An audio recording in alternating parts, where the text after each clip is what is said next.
Saya, Niwayan Resuma Henry dengan NIM 18130410113. Pada video kali ini akan membahas yaitu mengenai kegiatan 1 terkait sel-sel darah dan fungsinya. Yang pertama yaitu jenis sel darah apakah yang nampak paling banyak jumlahnya dari video yang saudara amati. Jadi sel darah yang paling banyak nampak yaitu eritrosit, dan ini merupakan gambarnya. Nomor 2, apakah perbedaan penampakan eritrosit dengan leukosit? Mengenai eritrosit, yang pertama tidak memiliki nukleus, yang kedua berbentuk bikonkav, yang ketiga paling banyak ditemukan di preparat apus darah, dan yang nomor 4 paling mudah untuk diidentifikasi.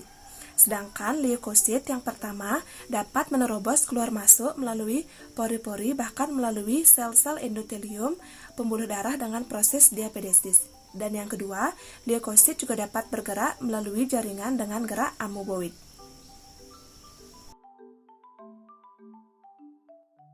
Nomor 3 yaitu gambarkanlah bentuk eritrosit dan rincilah fungsinya.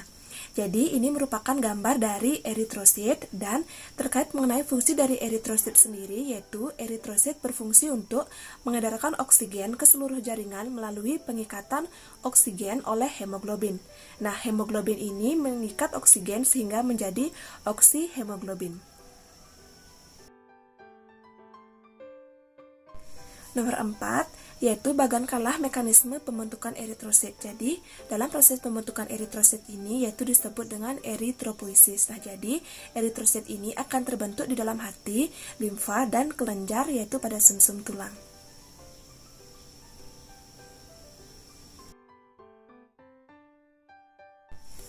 Nomor 5 yaitu rincilah fungsi dari masing-masing jenis leukosit. Nah, yang pertama yaitu ada neutrofil.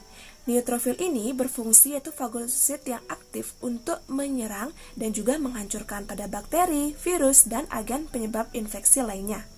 Terkait pada karakteristiknya, yang pertama jenis leukosit yang paling banyak ditemukan, kemudian memiliki 25 jumlah lobus, memiliki nukleus yang bergranula.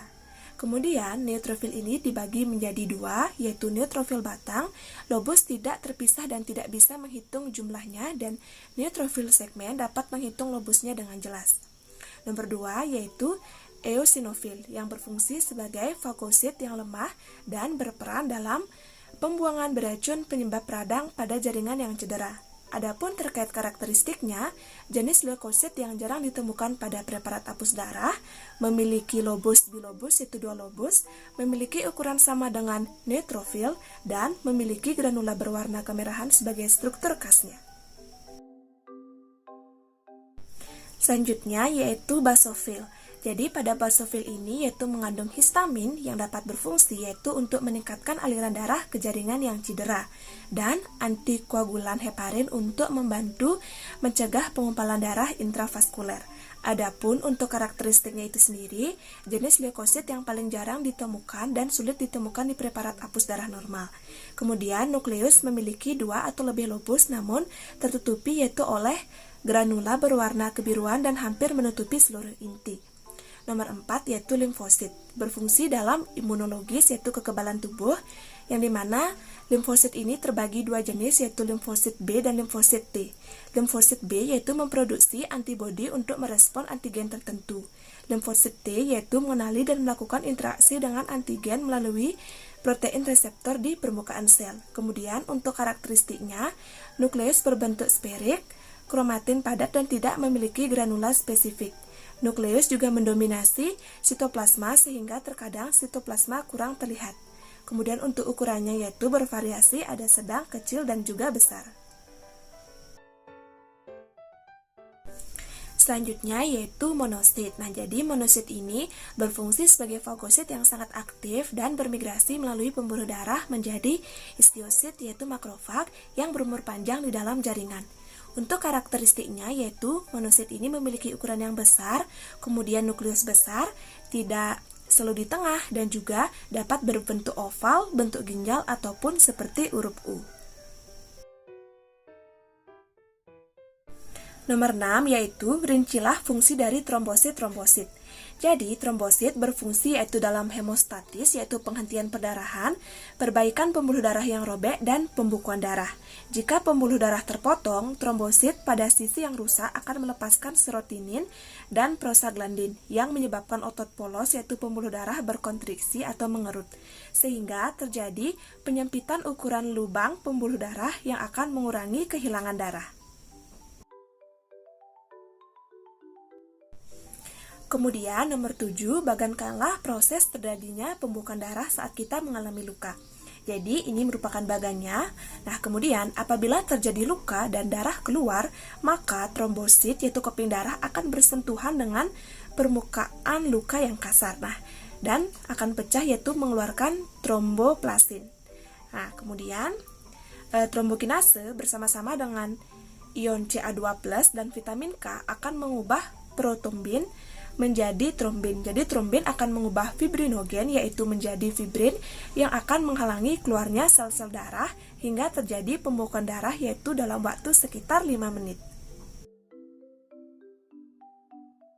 Selanjutnya nomor 8, analisislah faktor-faktor apakah yang mencegah terjadinya pembekuan darah dalam tubuh. Jadi, faktor-faktor yang dapat mencegah terjadinya pembekuan darah adalah fungsi utama trombosit adalah untuk pembekuan darah. Jadi, ketika pembuluh darah luka ataupun bocor, maka tubuh yaitu akan melakukan 3 mekanisme utama yaitu untuk menghentikan perdarahan yang sedang berlangsung, yaitu yang pertama melakukan pengkerutan atau kontriksi, kemudian yang kedua aktivitas trombosit, yang ketiga aktivitas komponen pembekuan darah lainnya di dalam plasma darah. Nomor 9, yaitu ketkalah faktor-faktor yang mempengaruhi proses pembekuan darah dengan mekanisme terjadinya pembekuan darah. Jadi, faktor-faktor pembekuan darah ini yaitu terdapat protrombin adalah senyawa globulin yang larut dalam plasma darah. Protrombin ini dibuat di dalam hati yaitu dengan bantuan vitamin K. Protrombin ini akan diubah menjadi trombin. Kemudian fibrinogen merupakan protein plasma yang disintesis di hati yang dapat diubah menjadi fibrin. Kemudian ion kalsium juga merupakan ion anorganik dalam plasma serta dapat diperoleh dari makanan dan tulang. Kemudian tromboplastin adalah protein plasma yang disintesis yaitu di dalam hati dan memerlukan vitamin K dalam bekerja. Vitamin K ini adalah vitamin yang sangat penting dalam sintesis protrombin dan faktor pembekuan lainnya di dalam hati. Kemudian akan diabsorpsi dari usus dan bergantung pada garam empedu yang diproduksi hati. Selanjutnya yaitu mekanisme terjadinya pembekuan darah. Jadi sekitar 50 zat yang mempengaruhi pembekuan darah telah ditemukan dalam darah dan jaringan. Beberapa di antaranya mempermudah terjadinya pembekuan yaitu disebut prokoagulan dan yang lain menghambat pembekuan disebut antikoagulan. Pembekuan darah terjadi melalui 3 langkah utama. Yang pertama, suatu zat atau kompleks zat-zat disebut aktivator protrombin yang timbul sebagai reaksi terhadap pecahnya pembuluh atau kerusakan darah itu sendiri. Yang kedua, aktivator protrombin mengkatalisa perubahan protrombin menjadi trombin. Yang ketiga, trombin akan bekerja sebagai enzim untuk mengubah fibrinogen menjadi benang-benang fibrin yang menjaring trombosit, sel-sel darah merah dan plasma sehingga terjadi pada bekuan darah. Kemudian, aktivator protrombin ini dapat dibentuk melalui 2 jalan utama. Yang pertama yaitu melalui jalur ekstrinsik, yang dimulai dengan terjadinya trauma pada dinding pembuluh darah dan jaringan sekitarnya. Yang kedua yaitu melalui jalur intrinsik yang berawal di dalam darah sendiri. Pada mekanisme pembekuan darah baik melalui jalur intrinsik maupun ekstrinsik yaitu melibatkan faktor-faktor pembekuan darah yang pada umumnya adalah enzim-enzim proteolitik dalam bentuk inaktif. Bila berubah menjadi aktif, maka kerja enzimatiknya yaitu akan menimbulkan proses pembekuan yaitu berupa reaksi-reaksi yang beruntun dan bertingkat.